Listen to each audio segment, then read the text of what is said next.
Um, Brendan and Larry won't be on.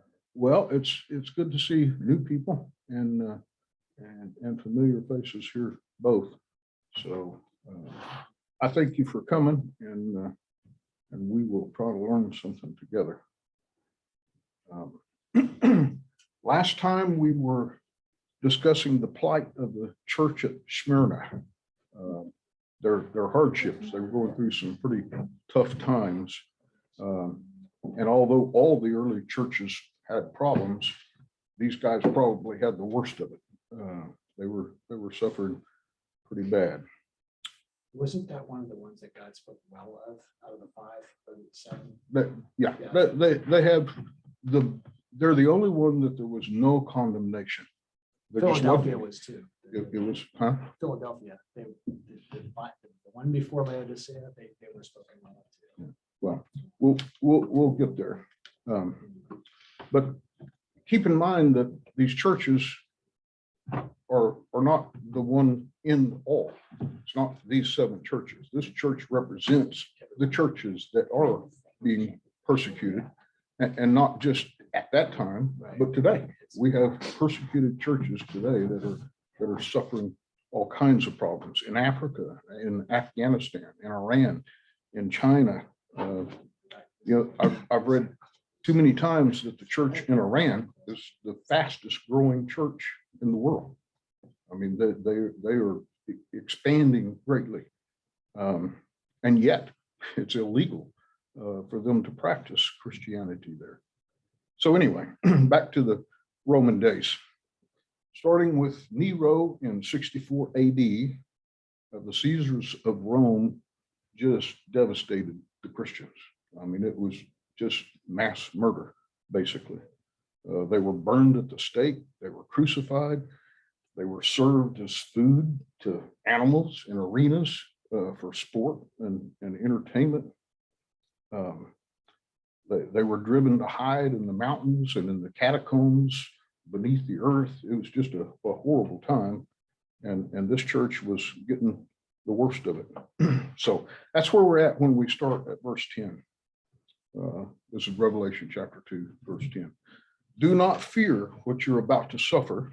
Behold, the devil is about to cast some of you into prison so that you will be tested, and you will have tribulation for 10 days. Be faithful until death, and I will give you the crown of life. He who has an ear, let him hear what the church, what the Spirit says to the churches.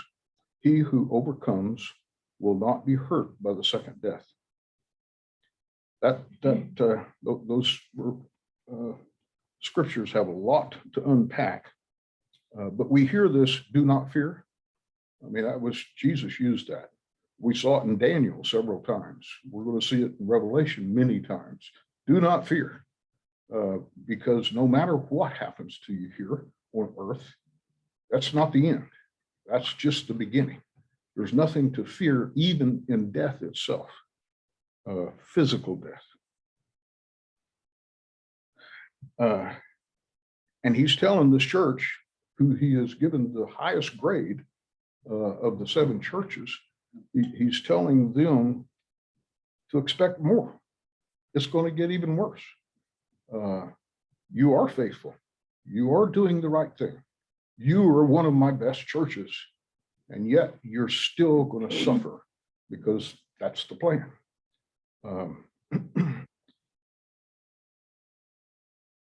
So do not fear it, but it's not because justice is going to prevail, what we think is justice. It's not because the cavalry is going to come and rescue you. It's not persevere until things get better. Persevere until death, and then you will receive the reward. That's hard to hear, especially for people who are suffering through it. But that's what he's saying. And then when you do, you get the crown of life. You don't just get another life. It's not just a second time around for life. It's a life with a crown. it will be a life better than we can imagine. A couple of weeks ago, Dennis preached on John 10:10, and I think it's appropriate in this case. It reads, "The thief comes only to steal and kill and destroy. I came that they may have life and have it abundantly." The life we receive after our physical death is so much bigger, so much better, and so much longer. It is an abundant life, supernatural life. In James 1:12, it reads, "Blessed is a man who perseveres under trial, for once he has been approved, he will receive the crown of life which the Lord has promised to those who love him." It's worth it, guys. It's worth it. No matter what you do here in this time, it's worth whatever it cost you here. It's more than worth it when you get there.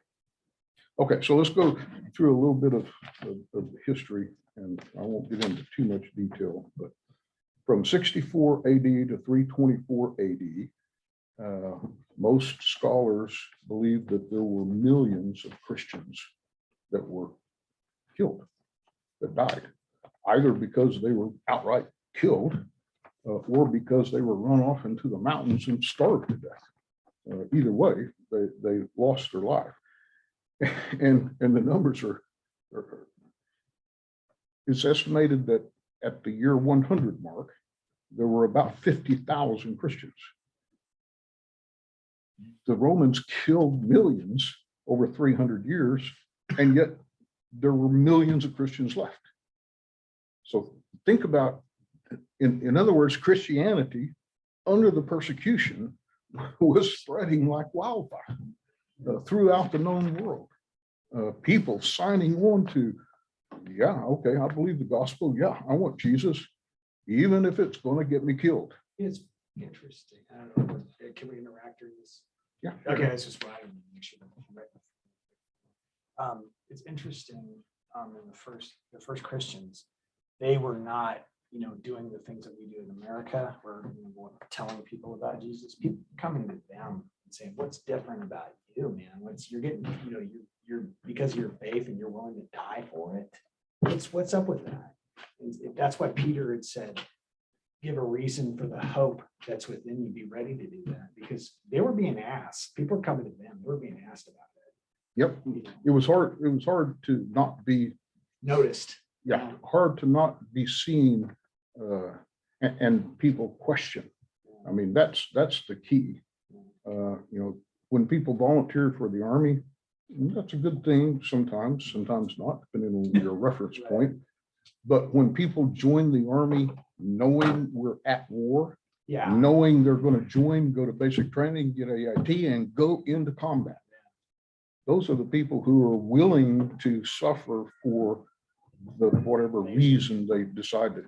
And same way, at that time, Christians were not popular and they were suffering, and to sign up for that takes a commitment that most people don't have. So anyway, under Nero, Peter and Paul were both martyred. Their life was taken in horrible conditions. That was in a period of 64 to 68. There was serious persecutions, meaning widespread murder and death in 81 to 96, 112 to 117. These are different Roman emperors, and I'm not going to get into their names and all that, but Caligula, I think, is a real evil. Caligula, one of the Romans, he was really evil. Yeah, but there were many of them competing for that. Yeah, he was one of those that stands out historically, just downright just wicked. Even his own people, the Senate hated him. In the period of 161 to 180, which is 19 years, that's a long stretch that came in there. Polycarp, who was a bishop, they burned him alive. He didn't quite die, so then they stabbed him to death. But the Jews were collecting firewood on the Sabbath to feed the fire to burn him alive. So that's how the Jews contributed to the persecution of the church here at Smyrna. And then 202 to 210, 250 to 251, the bishops of Rome, Jerusalem, and Antioch were all three martyred in that period of 250 to 251. 257 to 259, 235 to 238, 270 to 275, and bad in 303 to 324. These are all periods where it intensified.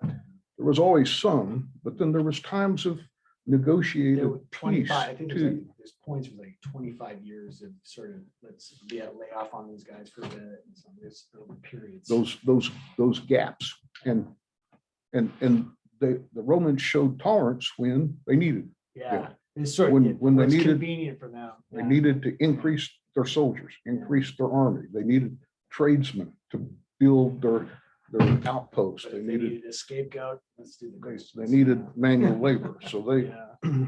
so there was on and off, up and down. So, and yet the church spread, and yet it grew, and yet more people joined, more people believed. It seems that when you look at revivals, that the most that happened are during the times of persecution of the Christians. That's when the really widespread, revivals were happening during those times. People were like, just different. There's an old saying that there's no atheists in the The foxhole, foxhole. Yeah. because when You can be confident when you're living a good, everything's going well for you. when Sure. you recognize that your end could be very near, that you could die soon.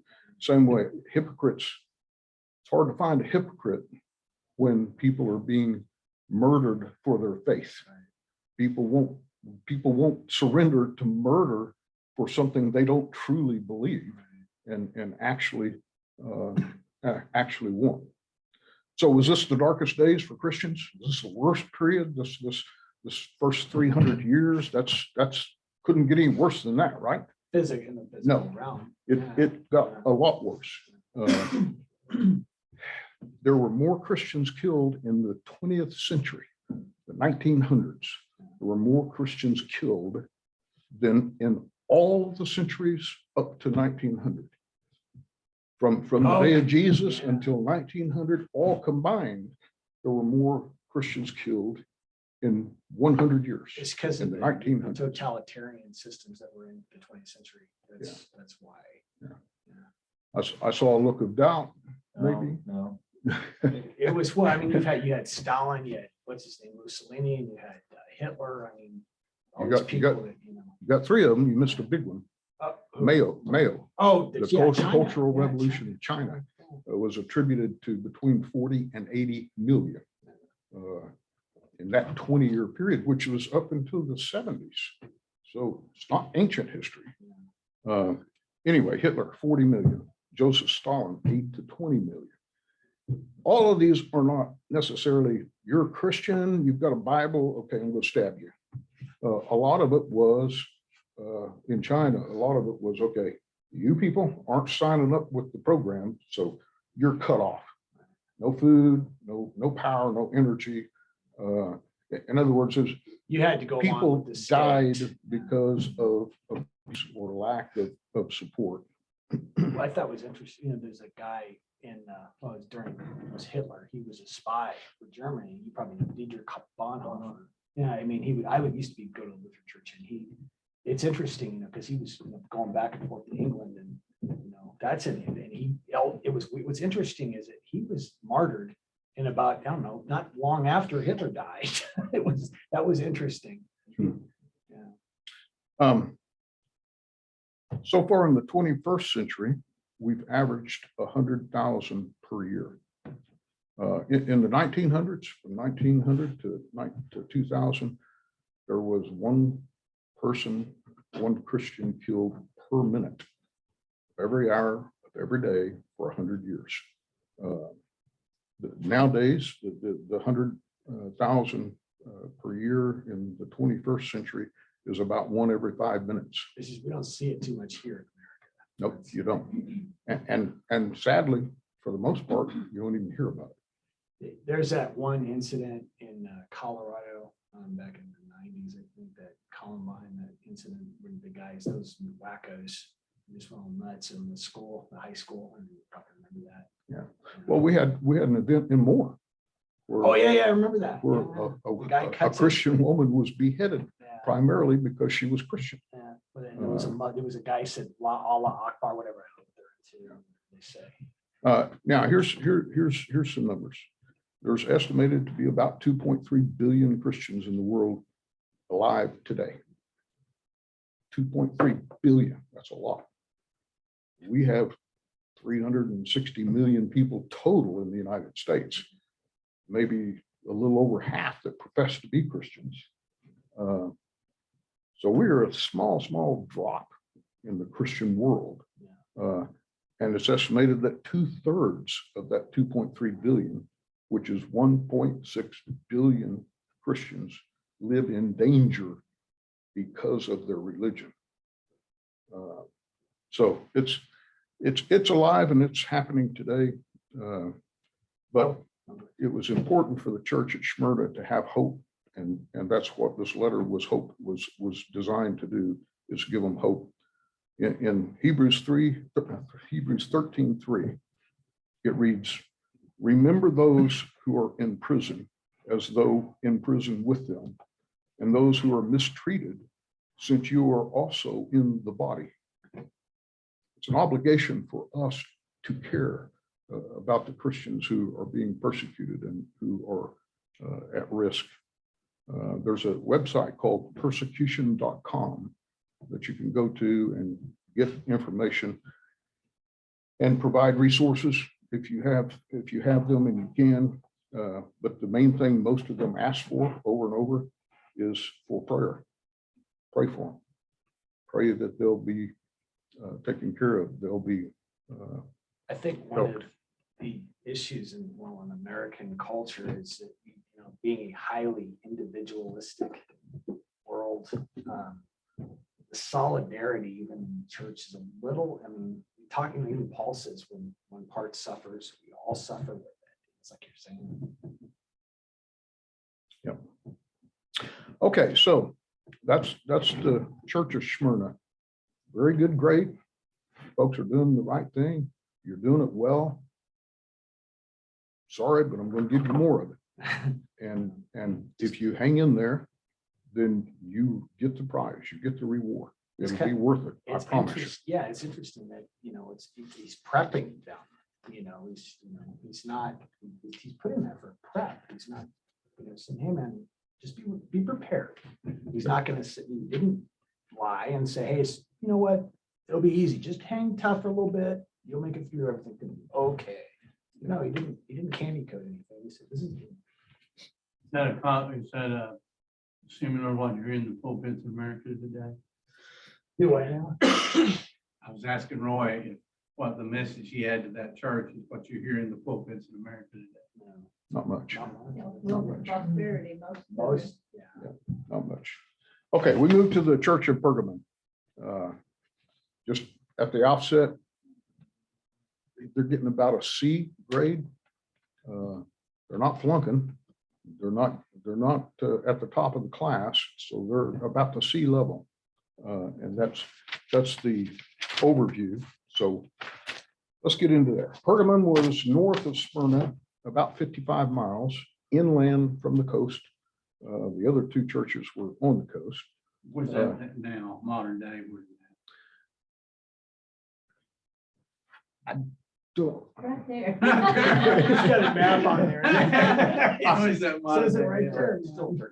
Turkey. Yeah, Oh. I that's right, don't- all these are- yeah, that's I don't think there's a modern town at the same site, but it's northeast, about a 020 heading for 55 miles from Smyrna.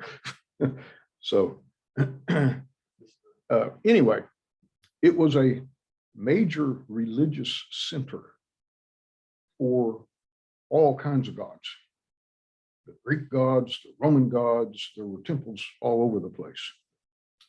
And it was the first city in Asia to build a temple dedicated to the emperors. And the emperor at the time in 29 BC was Augustus. So they were the first people to say, hey, Caesar, you're not just a good He's leader. God. You are a god, and we're going to build a temple to You know, you. wasn't that when Augustus, it wasn't he during the time of Christ? Was he one of them? 29 BC is when they, Okay, so it was, yeah, so it was done, okay, around that, this, around that era. okay, so let's go on to verse 12. And to the angel of the church in Pergamum write, the one who has the sharp two-edged sword says this. Each of these letters are introduced by a description of Jesus. In this case, it's the sword of judgment. This is the warning to the church. Just the description of who's talking is a warning. This is the guy who has the sword of judgment, getting their attention.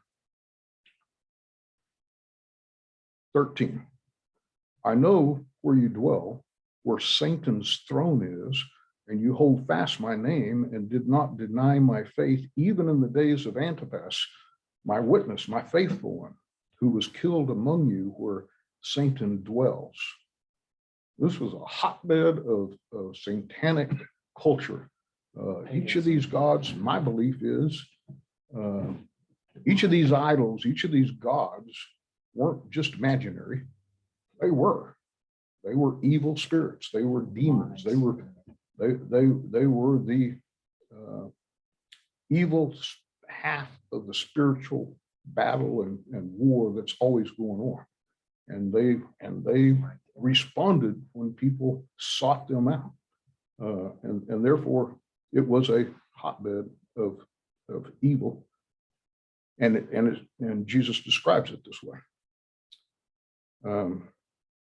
This throne of Satan, there's 2 or 3 different opinions. One is there was a big temple built for to honor Zeus, who was the head god of the Greek and Roman system.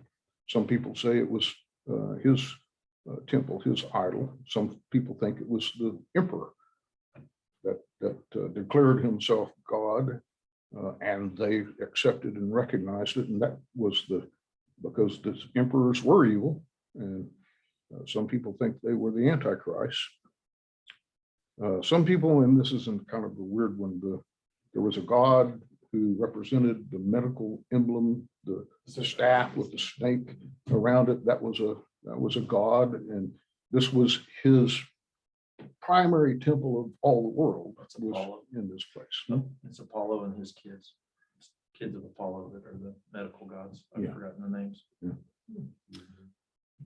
But so that's, those are the three different options. Either way, it's a bad place.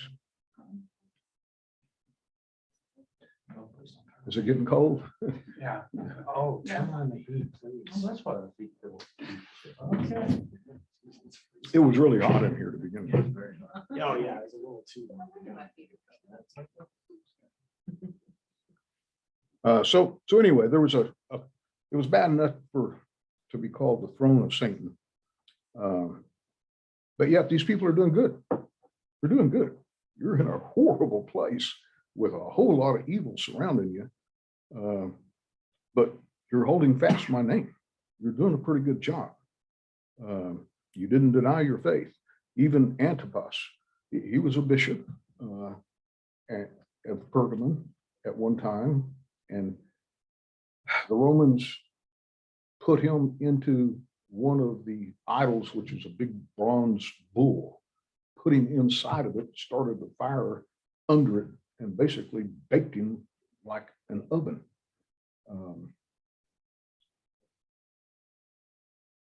And that's why he was specifically, all he had to do was just deny Christ. Just say, no, okay, Christ is not real. I'm not worshiping him anymore. He would have been okay, but no, he said, no, I will not deny Christ. Okay, we're going to toast you. Okay, go ahead. And they did.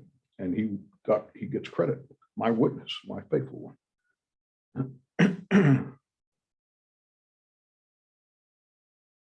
He was actually a contemporary of the apostles. He knew many of the apostles lived at the same time. So that puts him in his 80s when he gets burnt up. It didn't quite kill him. They pulled him out and had to stab him. Verse 14. But I have a few things against you, because you have there some who hold the teaching of Balaam, and who kept teaching Balak to put a stumbling block before the sons of Israel, to eat things sacrificed to idols and to commit acts of immorality. So you also have some who in the same way hold the teachings of the Nicolaitans. Okay, you're doing good, but you got some corruption mixed in there. We can't tolerate that. That can't happen. They allowed false prophets and false teachers to stay in their congregation. They put up with them. They tolerated them. They compromised with them to let them continue in their midst. Sometimes today we hear the words multicultural tolerance, integration. Culturally relevant. There's things that we can't compromise. Balaam and Balak, if you remember out of Numbers, chapter 25, starting about 22 through 25, Balaam told Balak how to get the Israelites on board with their program. Bring in a bunch of women, loose women, hold a big feast, offer them free meat, sacrificed to idols, get them to sit down and eat with you and celebrate with you, get them drunk and give them women. Pretty soon they'll be joining you. And so that's what happened. They did. So this is what is seen going on in this church. And it's not a good thing. We talked about the Nicolaitans last week. What were they? What was that? Because you mentioned that they had a teaching. I was always curious what that was, what that teaching was. I never knew what it was.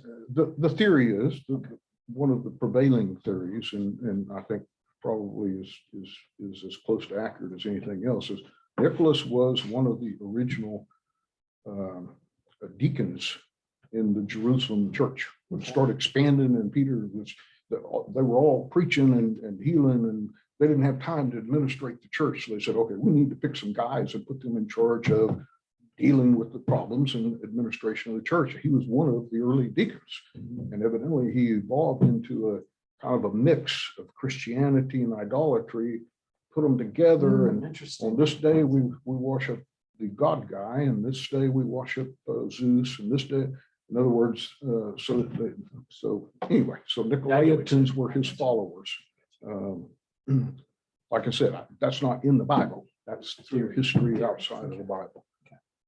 Yeah, it's because I've looked at that. I was always curious what exactly that teaching was. I didn't know. Yeah. So anyway, if you review Numbers 22 to 25, you get the whole story of how the Israelites were misled, drawn away from the truth and into other problems. In 1 Corinthians 5, the whole chapter of Corinthians 5 gives you an overview of what's going on. The immorality. But the verses 11 through 13, I think, are important to read. But actually, I wrote to you not to associate with any so-called brother if he is a sexually immoral person, or a greedy person, or an idolater, or is verbally abusive, or habitually drunk, or a swindler, not even to eat with such a person. For what business of mine is it to judge outsiders?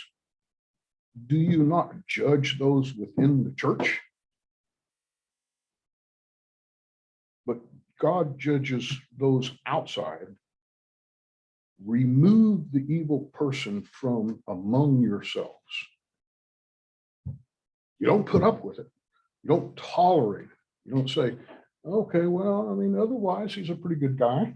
Yeah, it's funny you should know, because I was at one point going to this singles group at a church, and there was a living together. There was a couple living together. And it was obvious. So like you go over there and the elephants in the room. Nobody says anything. You know, I had to leave. I was just, I can't do this. I couldn't in good conscience be a part of that. But yeah, they were, and it was, nobody was saying anything. The pastor didn't say anything. It's just, Sometimes it's difficult to do. Yeah. Sometimes. well, yeah, I mean, it's, I think a lot of it has to do with it, sort of like, I don't want to hurt this person's feelings kind of thing. It's like, well, on the sake of truth, it might be good, for the sake of truth. Tough Yeah, love. That's the word. That's Tough the word. love Yeah. is critical. And that's what this Corinthians, that whole chapter deals with tough love. You've got to use tough love. You can't accept and let sin corrupt Because the it'll body corrupt the whole thing. in an attempt to love someone who is willfully living outside of the faith. We seem to go to the two extremes on that.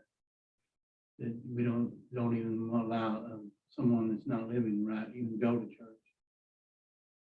And then having people that living in sin in places of prominence or members of the church.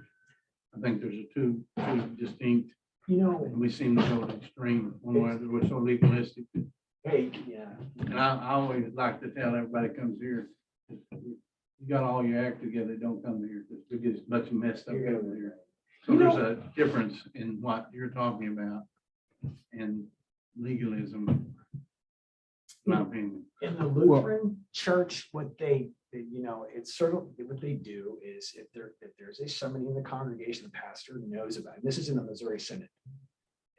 They will say, you can't receive communion. You will not allow it. You can't. And it really is for the benefit of that person, because it says, you receive communion, you're damning your soul if you keep doing that. But the key as always is in moderation and balance. Yeah. If you don't allow sinners to come to your church, Right. you're not going to have a church. Right. 'Cause Well, and we're all sinners. Yeah. Exactly. It's kind of So like what you're, to me, it's and this is just an obvious extreme example. But if someone comes to your church and sits quietly and listens and looks like they're attempting to learn, it doesn't matter whether they're sinning or not. Right. If they come to your church wearing a hat that says, I like whatever, Right. And makes it obvious that they are a sinner, Yeah. and they will like being a sinner, and they're going to continue being a sinner, but they like Christian music too. So they're going to come and enjoy the Christian music. it's like That's when. In okay. other words, I see what you're saying. It's like coming Why is he looking at you? brazen. it's like how we were talking back in Daniel. Brazen, you're brazen about your sin. Exactly. Yeah. And that's what this says. Do not associate with any so-called brother if he is sexually immoral. Well, how are you going to know he's sexually immoral unless he's bragging about it, unless he's talking about it, unless you're participating in it? Right. You wouldn't know that. But someone who boldly Brazen. steps out and says, yeah, boy, we had a party last night. Well, that's the Just let me thing. tell you about it. Yes, yeah, in the, when the apostle Paul was addressing that in 1 Corinthians, it says, you're proud there, because when he's addressing Corinthians, he's saying, you guys are proud about this, Yeah. Well, and that's what the people who were having sex family members Yeah. having sex, son and mothers. Others, yeah. His problem wasn't as much with the fact they were doing it. It was, they It were was proud that about it. it's Yeah. not even that. It was the congregation knew it was happening Yeah, and allowed them to continue to share yeah. in worship and praise. Then the people, yeah. A So lot of it was, hey, I've seen Kind of like what you were talking back in Daniel a little bit. When Daniel was bringing that same situation, talking about the bishop, talking about they were recently talking about Biden, how they were accepting abortions and stuff like that, and just letting them. don't remember how we were putting it, but they were trying to disclaimer it. Like you, it's a sin, you know. I can't remember exactly how we put it. Well, there's examples all through the Bible where corruption it's like leaven. You know, in many places leaven it's leavens talked the whole about lump. leaven. A little tiny bit of leaven will contaminate the entire pile of dough, It's no, kind of no matter how big it is. Yeah, you take a It doesn't take big, much huge going. bucket of water, put a drop of dye in it, that whole thing's. But keep in mind, some, not most, not all, but there's some of you who are doing this, and the rest of you are allowing it. So it wasn't the whole church. So 16, therefore repent, or else I am coming to you quickly, and I will make war against them with the sword of my mouth. He who has an ear, let him hear what the Spirit says to the churches. To him who overcomes, to him I will give some of the hidden manna, and I will give him a white stone and a new name written on the stone, which no one knows but he who receives it. It's kind of, yeah, we can't really do justice on those. Those are two, the manna and the white stone. I don't know if any of you ever have done any research on it, but some interesting background on both those, and we'll go into it next week. Certainly not settled. There's many different interpretations, but there's a couple that I like best. So we'll stop there next week. Who's preaching today? I guess you're wearing, Mom, you're wearing the coat, so you must yeah, be I'm preaching preaching today. today. Okay, well, so there we are. We will catch back up next week.